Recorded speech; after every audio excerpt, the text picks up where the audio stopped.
Bem-vindo ao RMR Reader, onde o OP usa o ChatGPT para criar seus votos de casamento e depois se arrepende muito. Sou babaca por usar IA para escrever meus votos de casamento? Eu, homem de 35 anos, recentemente me casei com minha parceira que tem 34 anos. Tivemos um relacionamento estável e feliz, e eu a amo mais que tudo. O problema começou ao escrever os votos. Amo muitas coisas na minha parceira, mas não consegui colocar isso em votos de verdade. Eu decidi usar o ChatGPT para ter algo bem escrito e expressivo para compartilhar na cerimônia. Agora, minha parceira é muito confrontadora e direta. Se algo a incomoda, ela trata disso na hora. Eu sabia que ela já mostrava desprezo por IA, mas não percebia o tamanho desse desprezo. Ela percebeu imediatamente que os votos eram escritos por IA. Depois que terminei, ela me lançou um olhar furioso e sussurrou: "Você usou IA para escrever isso?" Eu congelei, sem acreditar que ela percebeu e ainda me confrontou diante de todos. Ela disse para eu falar com o coração ou iria embora. Eu não consegui falar e ela cumpriu a promessa, voltou pelo corredor e deixou todos confusos. Ela tem me ignorado há dias, o que não é comum e, sinceramente, está me causando crises de pânico. Muitos consideram cancelar um casamento por votos feitos por IA exagero ou sinal de problema maior. Algumas amigas disseram que fariam o mesmo. Estou magoado. Só queria ajude a tornar o dia especial. Vale a pena consertar? Edit. Ok, eu estraguei tudo. Evitei ver essa postagem porque queria mais opiniões, não só críticas. Entendo porque a situação é pior do que pensava. Tentei contato com a família dela para falar com ela, mas parece que ela está fora do estado com a irmã. Quando ela voltar, vou contar tudo o que aprendi aqui e dizer que entendo agora. Vou escrever novos votos sem IA e levar suas flores e lanches favoritos. Quero que ela saiba que a amo e a conheço. Vou postar uma atualização quando puder. Obrigado, apesar de alguns comentários duros. O que mais chama a atenção é a rapidez com que seu parceiro percebeu que os votos eram de IA, mostrando que não foi um caso isolado. Você sabia que ela odiava IA, mas arriscou esperando que não se importasse. Esse é o mesmo padrão que você vê em relacionamentos onde alguém ignora avisos repetidos e fica chocado quando o parceiro finalmente vai embora. Não parece que ela saiu por causa dos votos feitos por IA. Aparentemente, isso foi apenas o começo. Sinceramente, tudo isso parece "ela me deixou porque não lavei a louça". Não porque os votos não importam, mas porque o seu texto parece que tem muita coisa que você não percebe sobre o quanto você já estava distante. Você fala de querer tudo perfeito, mas esse não era o problema. Ela queria algo verdadeiro. Que bom que ela foi embora antes de passar anos se sentindo ignorada por você. Atualização. Falei para ela do post no Reddit e como as respostas me ajudaram a entender seu ponto de vista. Ela se irritou ainda mais por eu expor nossa situação, mesmo sem citar nomes. Ela não acreditou que precisei de estranhos na internet para entender meu erro. Aparentemente, minha mãe também estava mandando mensagens para ela sobre devolver o dinheiro do casamento, e ela me culpou por isso também, o que eu não acho justo. Eu não posso controlar o que minha família faz. As flores e lanches não ajudaram. Ela não me dará outra chance, mesmo após eu sugerir terapia de casal. Então, o casamento acabou oficialmente. Acabou. Esse foi o pior momento da minha vida. Pensei em desistir. Enquanto isso, ela posta fotos de brunch com amigas nas redes. Me pergunto como ela seguiu em frente tão rápido enquanto eu desmorono. Dizem que não me esforcei para escrever meus votos, mas nossas reações ao término mostram o contrário. Espero que todos vocês estejam felizes, sintam-se à vontade para criticar. Não vou voltar para essa conta. Sua mãe bombardeando o celular dela com mensagens sobre os custos do casamento e você ignorando e dizendo, "Não posso controlar isso", já diz muito sobre a situação.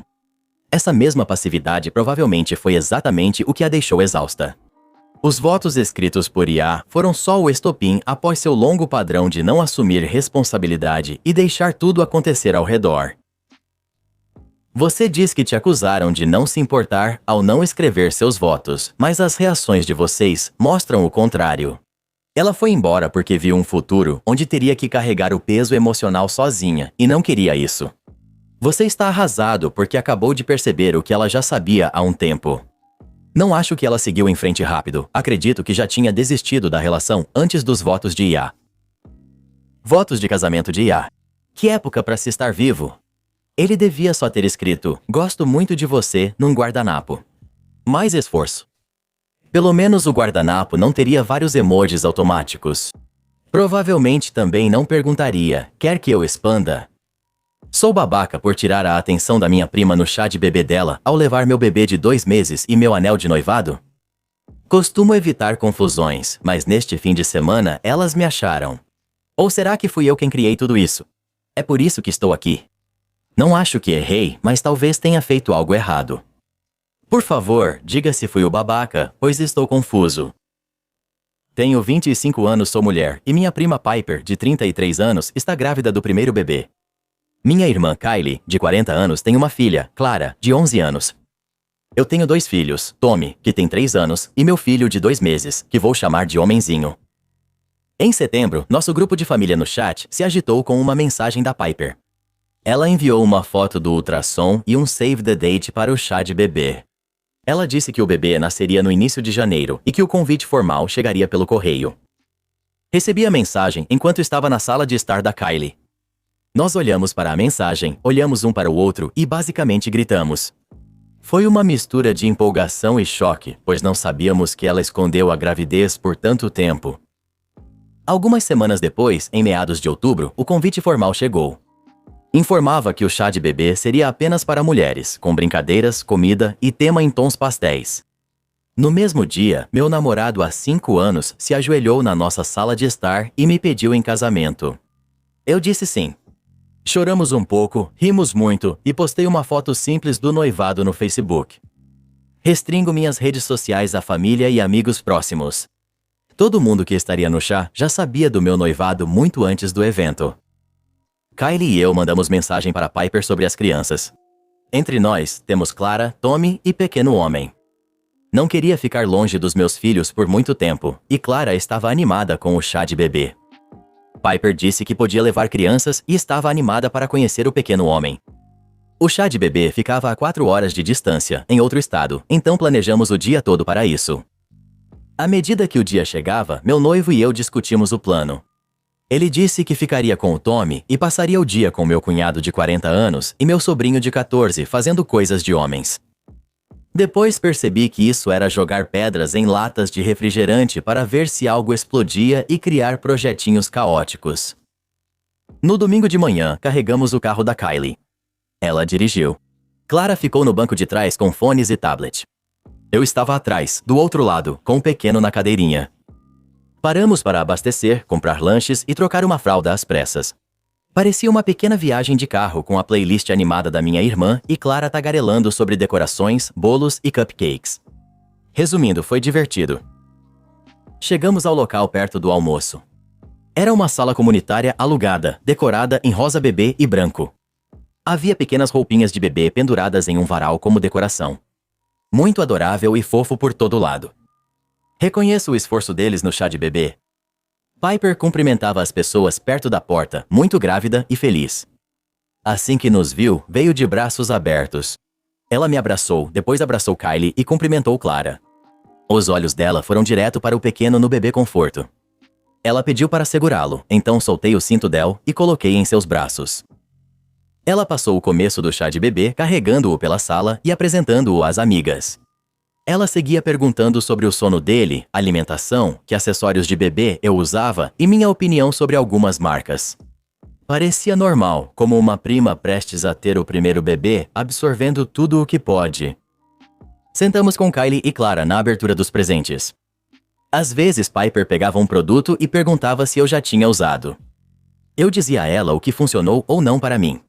As pessoas riam, era tudo bem descontraído. Quase no fim dos presentes, a irmã mais nova da Piper, de 28 anos, sentou-se ao meu lado. Ela segurou minha mão para ver o anel e perguntou sobre o pedido de casamento. Mantivemos a conversa em voz baixa, num canto. Sem discursos ou levantar para anúncios. Era aquele tipo de conversa discreta entre garotas que as pessoas têm o tempo todo em eventos de família. Quando o chá de bebê terminou e as pessoas iam embora, saí com o pequeno para tomar ar enquanto Kylie se despedia. Eu estava perto do estacionamento balançando ele quando um grupo veio na minha direção. Eram 3 amigas da Piper e a futura sogra dela. Elas foram diretas, uma perguntou se podíamos conversar por 1 minuto. Respondi que sim, achando que talvez quisessem falar do bebê ou do chá de bebê. Em vez disso, uma das amigas me disse que eu tinha sido egoísta e rude. Ela disse que desviei a atenção da Piper no dia dela. Fiquei confuso e perguntei o que ela queria dizer. Ela explicou que levar um bebê tão pequeno para um chá de bebê era como usar vestido branco no casamento de outra pessoa. Ela disse que todo o alvoroço em torno do meu filho não foram legais. A futura sogra da Piper começou a falar.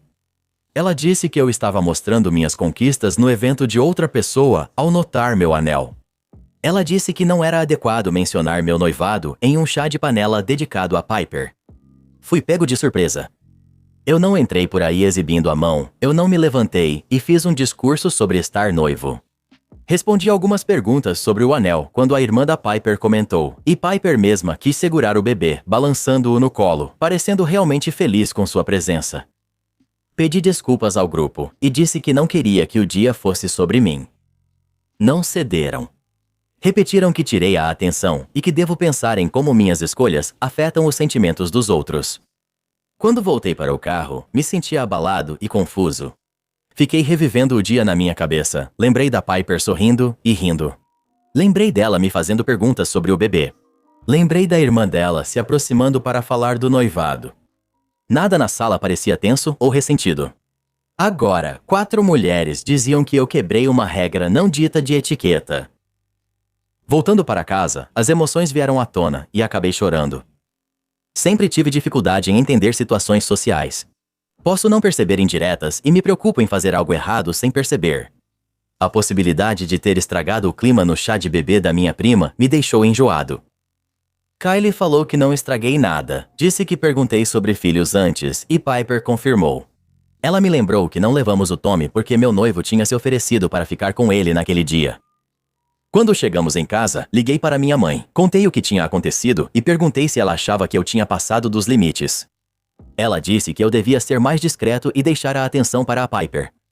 Minha avó e minha tia concordaram e disseram que era o dia da Piper e eu não deveria ter deixado meu noivado virar assunto. Por outro lado, meu noivo, minha irmã, meu cunhado e um amigo próximo disseram que eu não fiz nada de errado. Disseram que era irreal esperar que eu tirasse meu anel ou deixasse meu bebê em casa após Piper dizer que queria conhecê-lo. Disseram que o grupo lá fora só queria algo para reclamar. Então agora, estou aqui. Algumas pessoas estão me chamando de rude. Outros dizem que o grupo que me encurralou passou dos limites. Sinceramente, não sei de que lado está a razão. Eu sou o babaca? Você não é o babaca. Você não roubou a cena na festa com uma notícia inesperada, nem puxou a atenção para si. Você perguntou antes de levar seu bebê e disseram que sim. Seu noivado foi anunciado semanas antes, não no chá de bebê. As pessoas que te cercaram lá fora passaram dos limites. Pareceu um ataque pessoal. O melhor agora é conversar com Piper.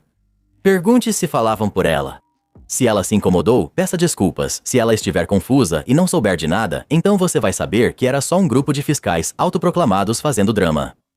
Deixe Piper cuidar do círculo dela. Você agiu de boa fé e fez o que ela esperava de você.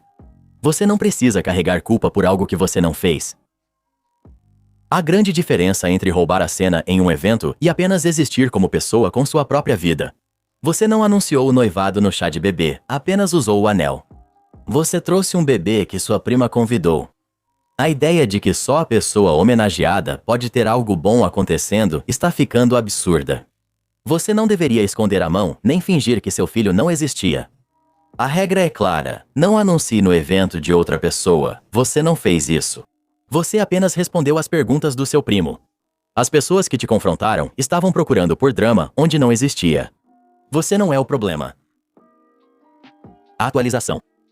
Após ler vários comentários e receber o mesmo conselho, percebi que só uma opinião importava, a da Piper, então liguei para ela. Iniciei a ligação pedindo desculpas e disse que lamentava se tinha tirado a atenção dela no chá de bebê. Disse que nunca quis que meu bebê ou noivado ofuscassem o dia dela. Eu estava preparado para que ela dissesse que tinha se magoado ou que estava frustrada em segredo, mas não sabia como me dizer isso. Em vez disso, ela disse que não fazia ideia do que eu estava falando. Meu rosto esquentou, mesmo sabendo que ela não podia me ver. Expliquei para ela como no final do chá de bebê, a sogra e 3 amigas se aproximaram de mim do lado de fora quando eu estava sozinho com o bebê. Repeti o que elas disseram sobre eu ser egoísta por levar um bebê e sobre meu anel ser inadequado. Houve uma longa pausa na linha. Achei por um instante que a ligação tinha caído. Então ouvi a voz dela novamente. Ela disse que ainda estava lá e chamou o marido para que ele ouvisse também. Ela me pôs no viva voz e tive que repetir a história. Ao terminar, ouvi ele soltar um arquejo audível. Os dois me acalmaram imediatamente e nenhum pensou que roubei a cena. Piper disse que adorou conhecer o pequeno homem e ficou feliz com sua presença. Ela disse que gosta de me perguntar por que, como mãe de primeira viagem, está nervosa e precisa de respostas sinceras. Ela disse que falar discretamente do meu noivado com a irmã não a incomodou. Segundo ela, o chá de bebê tinha sido alegre e descontraído até ela ouvir o que acabei de contar. Ela me disse que uma das amigas que me confrontou lá fora também está noiva e grávida de 2 meses. Ouvir isso tornou o que aconteceu lá fora ainda mais estranho. Piper disse que isso também a deixou confusa. Ela falou que, se alguém naquele grupo deveria entender como é ter vários acontecimentos importantes na vida ao mesmo tempo, é essa amiga. Piper também me contou que já esperava que sua futura sogra fosse aprontar alguma coisa em algum momento. Ela pensou que seria algo simples, como a decoração ou a comida. Ela brincou dizendo que esperava que os doces fossem trocados por algo que a senhora preferisse. Ela não imaginava que ela fosse escolher um parente como alvo e inventar uma história sobre roubar a cena no estacionamento. Depois que nossa ligação terminou, Piper entrou em contato com todos eles. Ela perguntou diretamente por que eles tinham me confrontado. Os amigos recuaram rápido, pediram desculpas e admitiram que não achavam que eu tivesse roubado a atenção. Disseram que a sogra dela passou a tarde reclamando que eu sempre causo confusão e quero ser o centro das atenções. Eles só sabiam o que ela contou, nem me conheciam. A sogra dela ainda está presa à própria versão dos fatos. Ela afirma que eu estava me exibindo, ostentando meu noivado e meu bebê. O marido da Piper disse que, se ela achava que havia um problema, deveria ter falado com ele ou com Piper no chá de bebê, não encurralado uma convidada no estacionamento. Não sei o que acontecerá entre eles, isso cabe à família deles resolver. O que eu sei é que Piper e eu estamos bem, mais do que bem. Após esclarecermos as coisas, ela pediu que eu a visitasse antes do parto. Ela quer sair para um brunch e pediu minha ajuda para arrumar a bolsa da maternidade, pois está sobrecarregada com tantas listas na internet. Desde o chá de bebê, a vida continuou indo bem. Fui à casa da minha melhor amiga, contei tudo e ela me entregava uma garrafa de refrigerante que não era minha. Peguei a garrafa dela algumas vezes sem pensar, coloquei de lado e peguei de novo. Demorei para notar que ela havia escrito "Estou grávida" na lateral da garrafa. Então agora há 2 bebês a caminho. Estou muito animado por causa dos 2. Piper leu minha postagem e alguns dos comentários comigo. Nós 2 concordamos em uma coisa. A ideia de que alguém deveria tirar o anel de noivado para ir ao evento de outra pessoa é ridícula. Assim como achar que a presença de um bebê em um chá de bebê já é um insulto.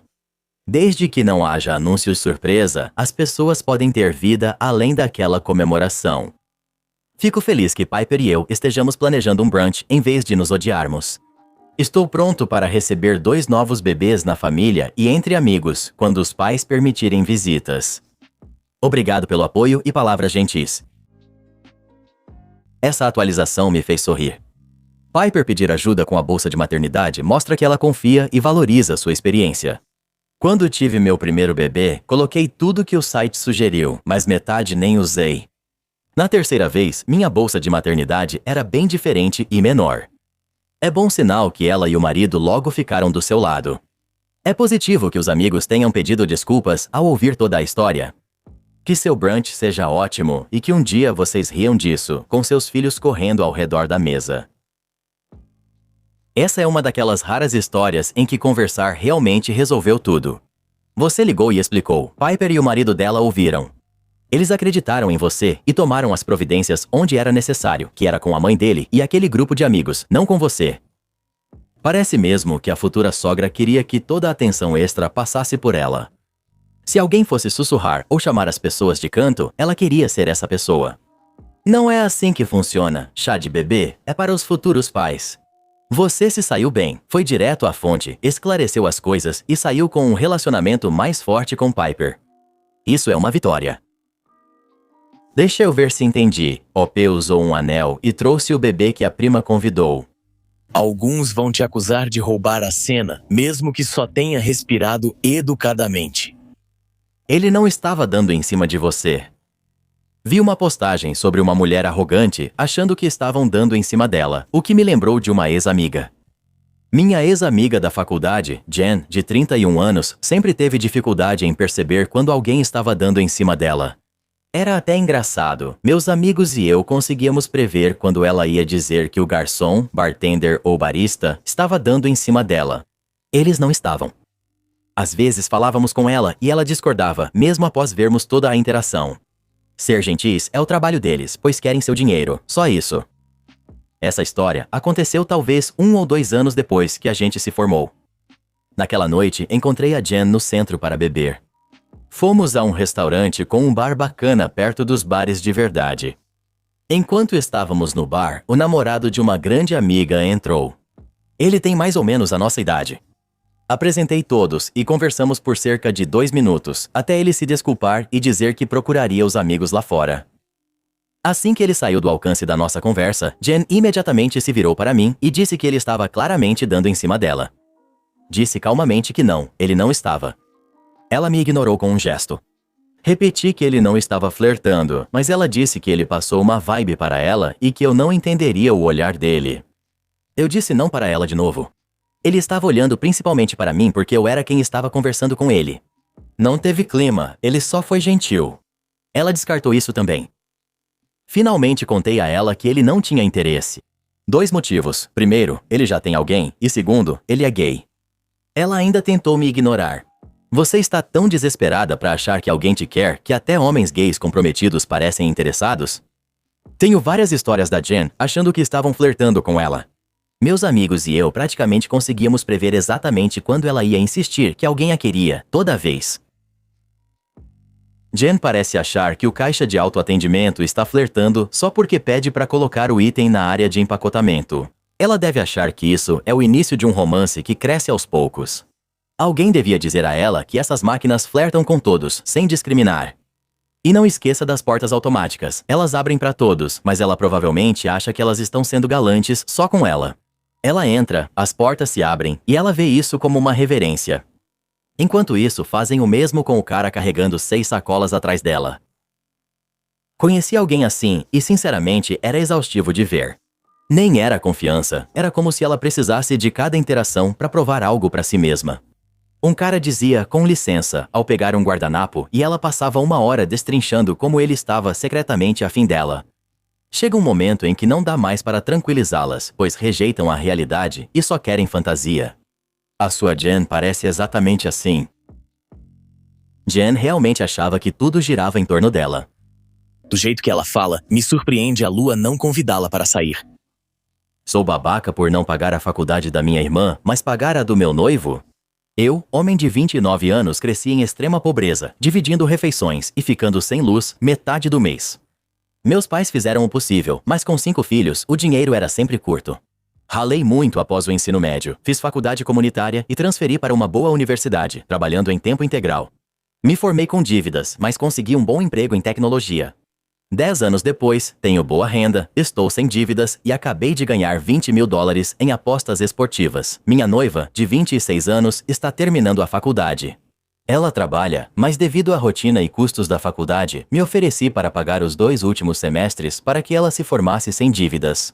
Quero iniciar nosso casamento com uma base sólida, por isso não me importo em ajudar. Minha irmã mais nova, de 21 anos, que ainda está na faculdade, descobriu que pago a mensalidade da minha noiva. Ela ficou brava e disse que, se posso pagar isso, deveria ajudá-la também. Ela sempre foi amarga por eu ter saído e tido sucesso, enquanto ela e a família ainda lutam. Entendo, mas trabalhei muito para chegar aqui e sinto que minha noiva e eu estamos construindo um futuro juntos. Minha irmã e eu não somos próximos e acho que ela pede por se achar no direito, não por necessidade. Meus pais agora se manifestaram dizendo que a família vem em primeiro lugar e que eu estou simplesmente abandonando eles. Não acho que devo nada a ninguém, ainda mais porque já ajudei quando pude. Paguei a conta de luz deles no último inverno e outras despesas. Estou em dúvida, não quero ser egoísta, mas também não quero virar o caixa eletrônico da família. Eu sou idiota? Diga a eles, sim, família em primeiro lugar. Por isso priorizo a família que meu noivo e eu estamos formando e vamos criar. Meu namorado apagou o quadro branco onde eu tinha a linha do tempo do meu romance, e tem atualizações. Trabalho há 1 ano nesse livro e escrevo todos os dias, nem que seja uma frase. Minha faculdade trocou os quadros brancos por lousas digitais há 6 meses e jogou os antigos fora. Peguei 2 para preencher um espaço vazio na parede da minha sala. A maioria do que escrevo está no Google Drive, mas uso quadros brancos para personalidades dos personagens, nomes, lugares e uma linha do tempo geral, ou seja, detalhes que quero acompanhar. Eles foram um ótimo recurso. Eu tirava fotos das anotações para levar as ideias comigo, especialmente ao escrever nos intervalos do almoço.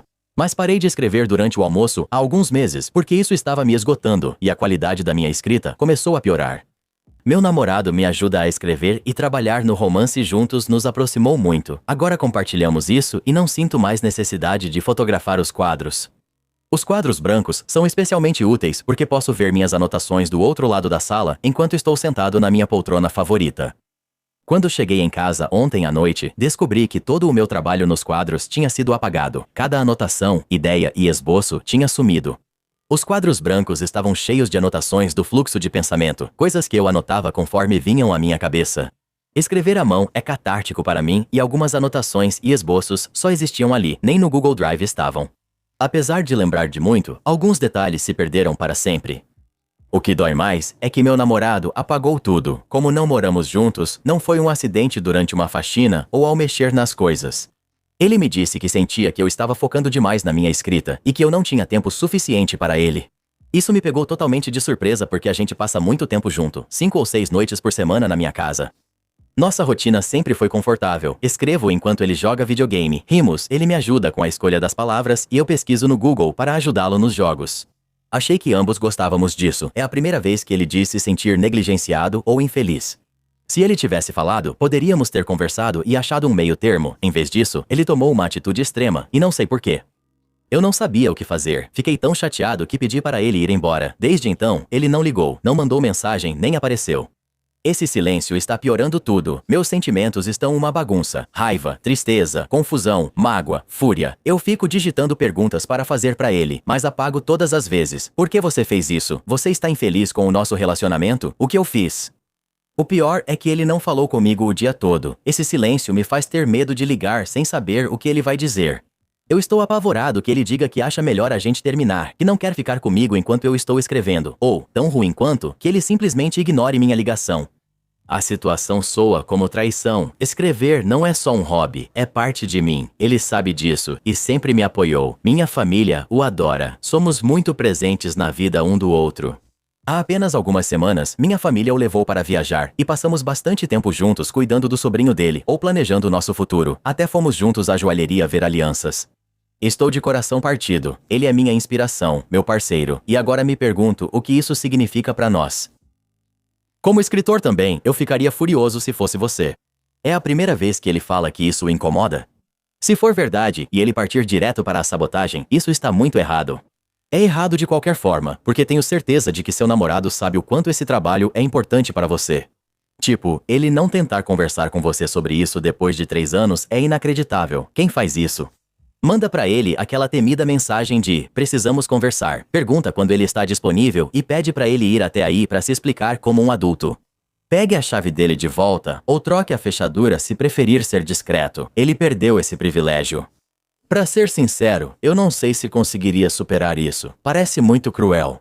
Ele sabia o que fazia e entrou na sua casa na sua ausência porque sabia que era errado, ou reconhece o erro ou acha que está certo, por isso não te procurou.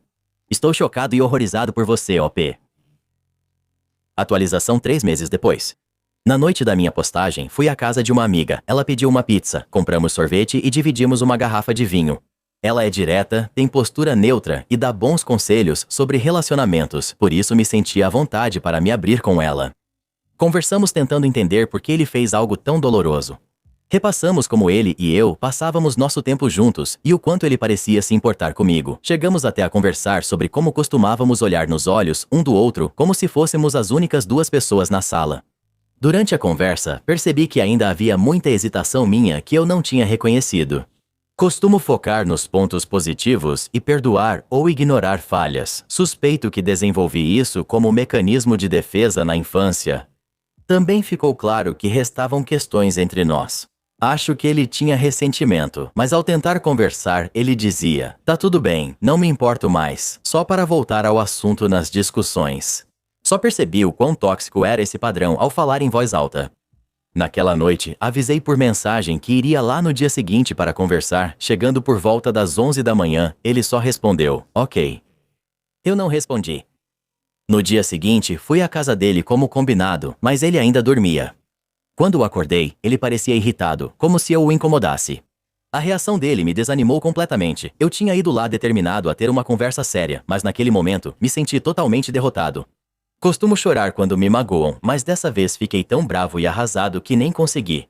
Saí sem dizer uma palavra e ele não veio atrás de mim. Ao sair, parei na cozinha e peguei minha chave de casa do chaveiro dele. Cheguei em casa, juntei as coisas dele, pus numa caixa e deixei na varanda. Mandei mensagem para ele vir pegar as coisas. Ele respondeu: "O quê?" "Tudo certo, passo aí depois e pego elas." Depois, saí com amigos, bebemos e comemos uma comida incrível. Por um tempo me senti melhor, mas ao chegar em casa e ver que as coisas dele sumiram, meu coração partiu novamente. Eu não mandei mensagem para ele depois disso e ele também não me mandou nada, não tive nenhum tipo de encerramento. As pessoas sempre dizem que encerramento é superestimado, mas eu tenho tido muita dificuldade para seguir em frente sem isso. Já faz 3 meses e eu ainda choro no chuveiro às vezes. Apesar de ter terminado, ainda me sinto confuso e com o coração partido. Nunca entendi o motivo das atitudes dele e talvez nunca saiba. Sinto falta da companhia dele e sinto falta de como a gente costumava se ajudar. Gostaria de dizer que terminei meu livro, mas quase não escrevi desde então. Não consigo mais entrar na cabeça dos meus personagens, sinto solidão e luto que não supero. É irônico, pois esses sentimentos me ajudaram a criar um esboço melhor, mas ainda não consigo escrever sobre meus personagens. Não estou mais confuso, ainda fico triste às vezes, principalmente à noite ou quando faço contato visual prolongado na rua. Não pensei em namorar de novo, ainda estou muito machucado, mas a cada dia sinto que sigo em frente um pouco mais. Estou namorando um cara novo que está chateado comigo. Conheci ele em um aplicativo de namoro e estamos saindo há cerca de 2 semanas. Tomamos um drink na quinta-feira, fomos tomar um café e dar uma caminhada no domingo seguinte e depois jantamos no último sábado. Na noite depois do nosso primeiro encontro, ele me disse que fez uma coisa. Quando perguntei o que era, ele mandou uma captura de tela mostrando que tinha excluído os aplicativos de namoro dele. Perguntei o motivo e ele disse: "Já deu pra mim." Não pensei muito sobre isso, além de achar que ele estava frustrado com os aplicativos de namoro e esperançoso em relação ao nosso próximo encontro. Ao contar que fui a um bar tomar um drink na semana passada, ele perguntou por mensagem: "Esses são outros encontros que você está tendo?" Respondi: "Não, só vou encontrar um amigo hoje à noite." Antes do nosso primeiro encontro, eu estava no exterior e mostrei fotos pra ele. Ele falou: "Não posta todas em que você está tão bonita, senão vai ter que enxotar os caras com um pedaço de pau." Agora, olhando pra trás, acho isso uma coisa estranha de se dizer. Ele disse que se preocupava com o quanto amo viajar, pois sempre ficaria preocupado comigo. Após o jantar de sábado, ele perguntou se eu saía com outras pessoas e respondi que recusei alguns encontros recentemente. Hoje, ele perguntou onde eu fui ontem e contei que saí com um cara que me convidava há um tempo, mas estava mais animado para ver ele, com quem já saí 3 vezes. Sem planos para um quarto encontro, eu me sentia incerto sobre nossa situação. Ele respondeu: "Pra ser sincero, já sabia que algo estava acontecendo. Foi legal o tempo que passei com você. Você era a única pessoa com quem eu falava e te respeitei ao não dar atenção a mais ninguém. Não vou tentar manter sua atenção quando toda a minha já era sua." Ele também disse: "Eu já vi como é sair com amigos de várias formas diferentes, graças aos meus relacionamentos passados, e minha intuição nunca errou." Perguntei se ele queria conversar pessoalmente, mas recusou, mesmo sendo só 3 encontros. Estou magoado e confuso, pois nunca quis que ele se sentisse desrespeitado e realmente gostava dele. Já me machuquei apressando relacionamentos, por isso achei que estava certo. Ao ir devagar e tentar ser transparente quando ele fazia perguntas, eu gostaria que ele tivesse sido mais claro sobre querer exclusividade. Pedi alguns minutos ao telefone e ele respondeu: "Não hoje à noite, não converso quando estou assim chateado." Ele também disse que eu não preciso de um pedido de desculpas ou de um jantar. A gente estava conversando sério, e depois de sair algumas vezes, eu te falei como me sentia, e apaguei meu aplicativo. Eu não esperava igual, só queria respeito e que não desse atenção para outros caras. Algum conselho? Apenas deixe ele ir. 2 semanas não valem esse drama, sério. Insira aqui a citação do Ace Ventura. Obcecado a demais, hein? Vocês saíram 3 vezes, e ele acha que a decisão dele de querer exclusividade porque fez uma coisa faz ele achar que pode te encurralar e te forçar a ter algo exclusivo e depois controlar sua vida. Concordo, isso é sinal de alerta. Além de ser possessivo e projetar problemas de outros relacionamentos, ele tem comunicação muito abaixo do esperado para alguém de 30 anos. Fazer algo e depois ficar falando já me cansou. A autora do post devia entender que isso mostra que ele gosta dela e quer exclusividade. Nossa, isso é muita coisa.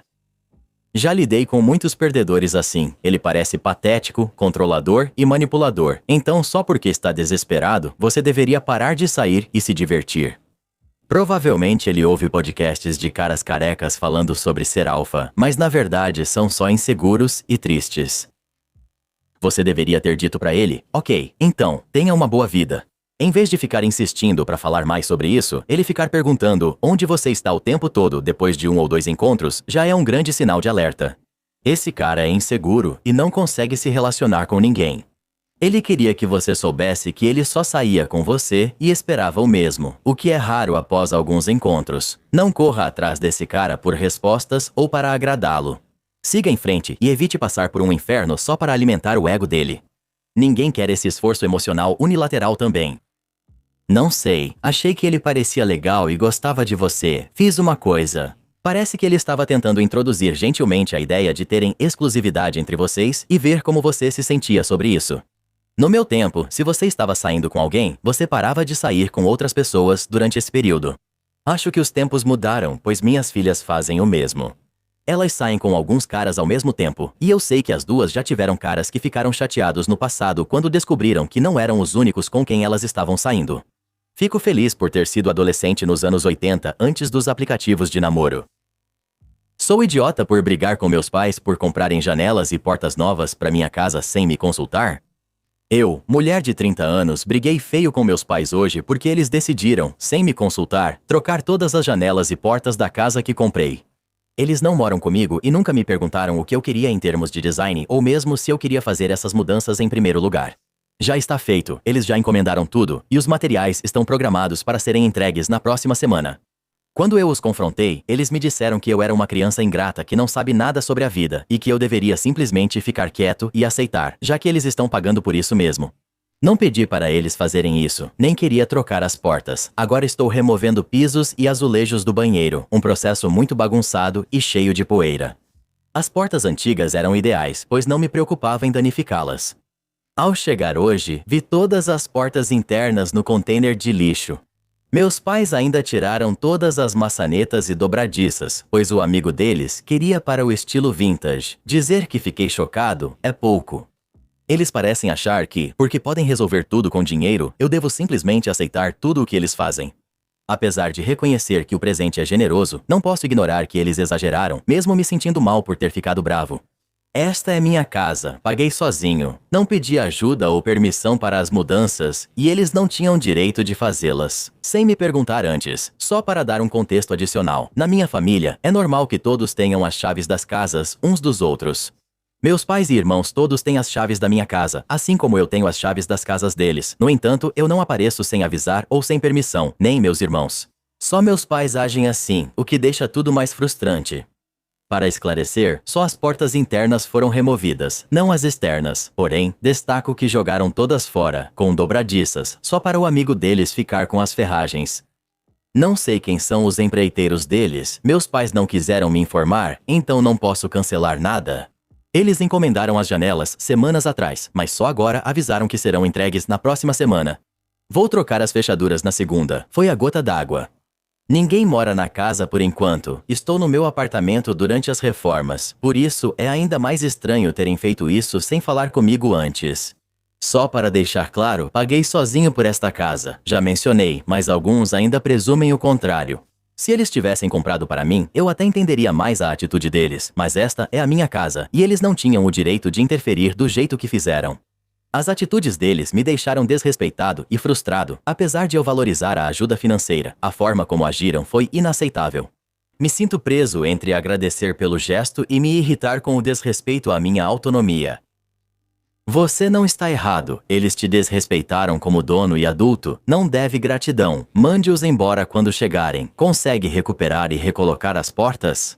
Coloque as portas e janelas que você realmente quer no seu tempo. Você não é o babaca. A casa é sua. Você comprou a casa, ligue e cancele o pedido ou recuse a entrega e explique que você, como proprietário, nunca autorizou a compra.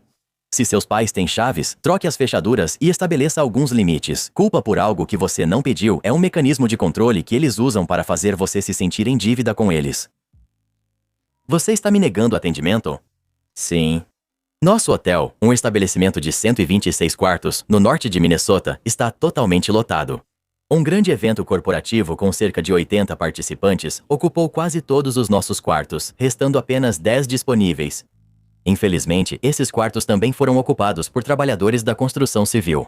Infelizmente, muitos tendem a reagir de forma exagerada em várias situações, frequentemente parecendo gostar de se impor em confrontos. Entre eles está Gary, conhecido por ser especialmente difícil de lidar. Neste momento, Gary foi à recepção para fazer o check-in. Olá, quero fazer o check-in. Ele disse, pode mostrar sua identidade, por favor? Isso não será necessário. Parei um instante antes de responder. Preciso ver sua identidade. Não precisa. Estou hospedado aqui há meses. Não é necessário mostrar minha identidade. Entendo seu ponto, mas nossa política exige documento de identidade de todos os hóspedes. Ninguém mais liga para isso. Ele argumentou. Eles podem não estar seguindo os procedimentos corretos. Por favor, apresente seu documento de identidade. Gary, expressando sua frustração. Continuou. Não vou mostrar minha identificação. Infelizmente, não vou poder te entregar a chave do seu quarto, a menos que eu veja sua identificação. Você está negando o serviço só porque não quero mostrar minha identificação? Sim, isso mesmo. Gary suspirou fundo e começou a despejar um monte de reclamações. No entanto, permaneci indiferente ao desabafo desse homem de meia-idade. Outros nunca pediram meu documento.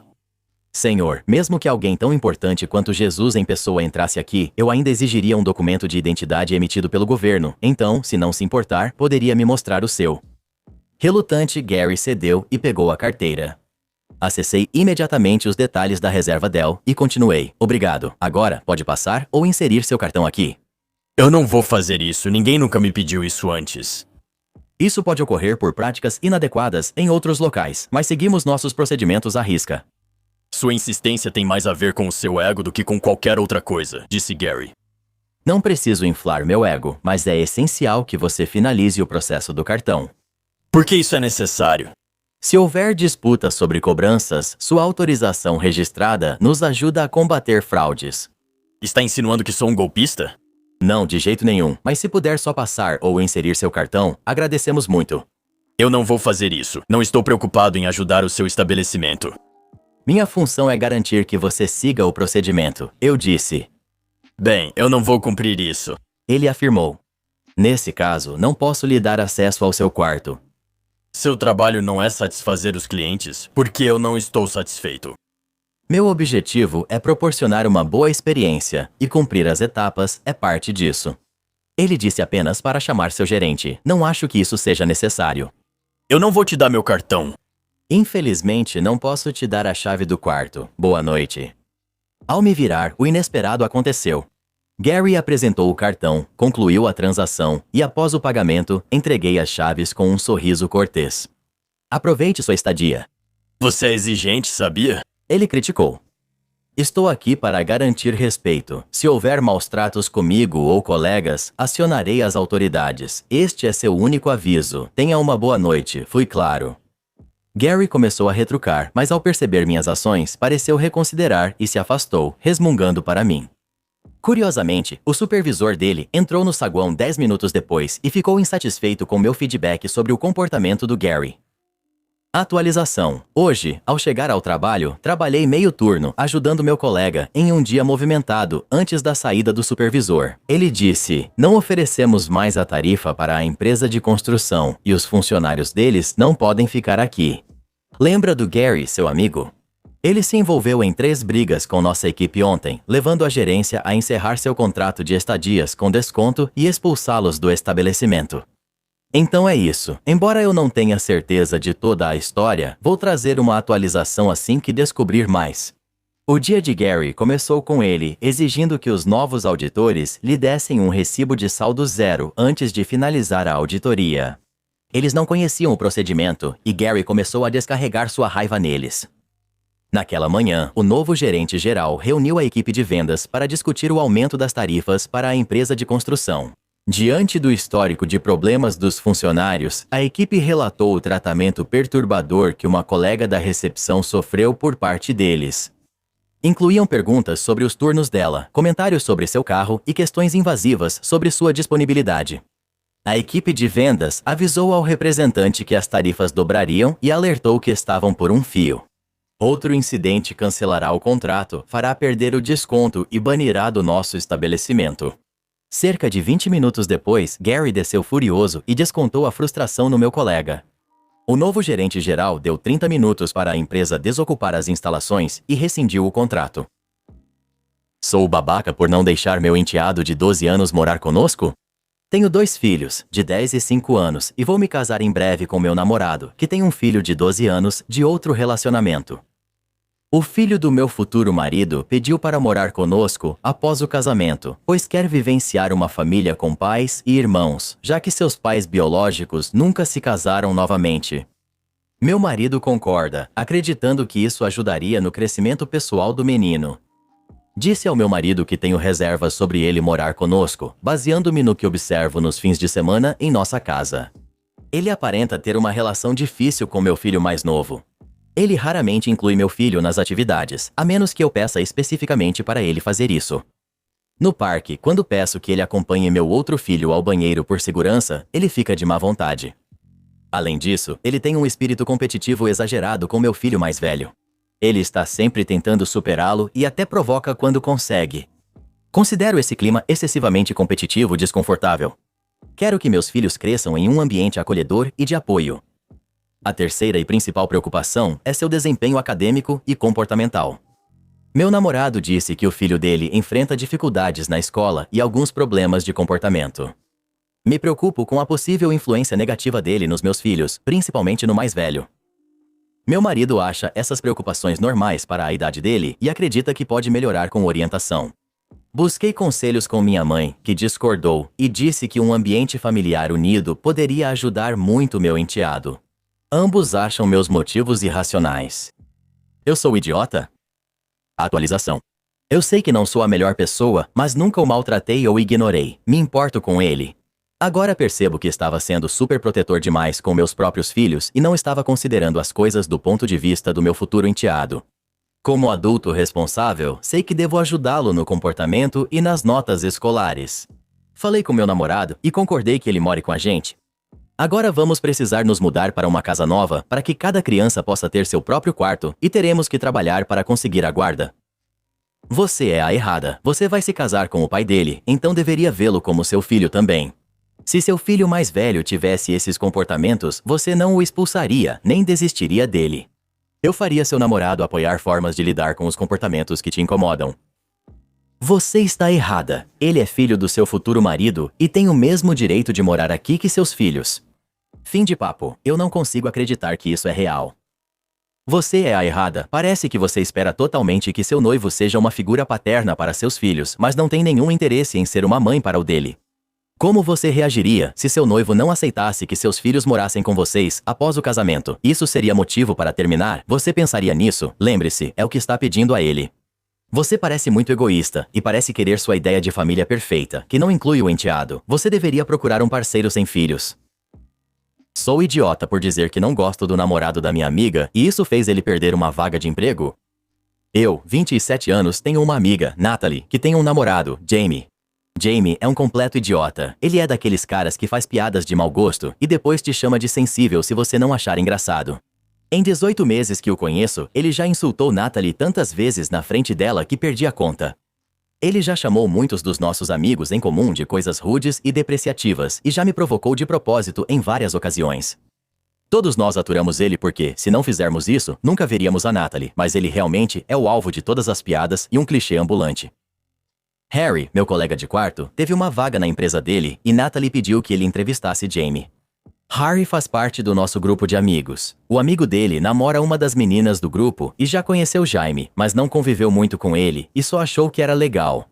Decidi não me envolver, porque sei que o Jaime está desempregado há tempos e isso afetou muito a Natália. Quando Harry disse que faria a entrevista no nosso apartamento, percebeu meu desconforto.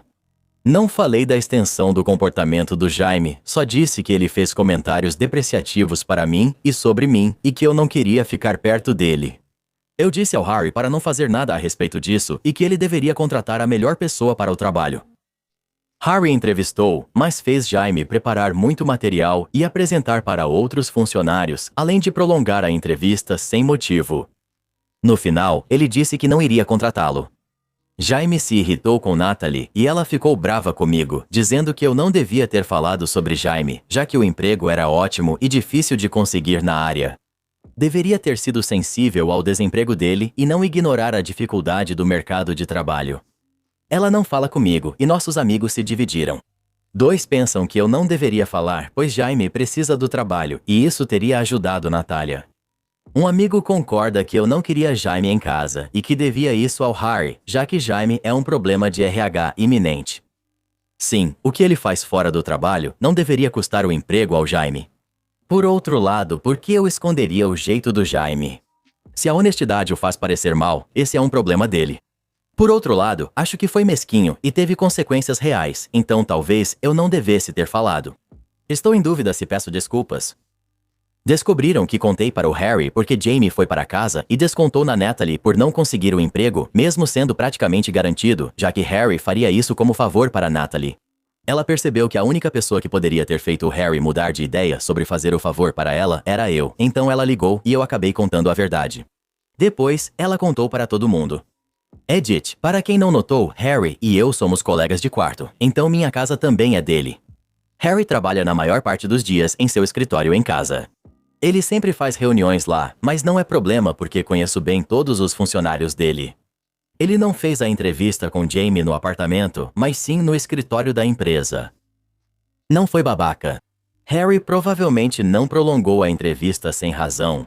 Ele fez isso para testar Jaime e ver se seus comentários eram apenas um conflito pessoal com um cara legal ou se realmente seriam um problema no trabalho dele.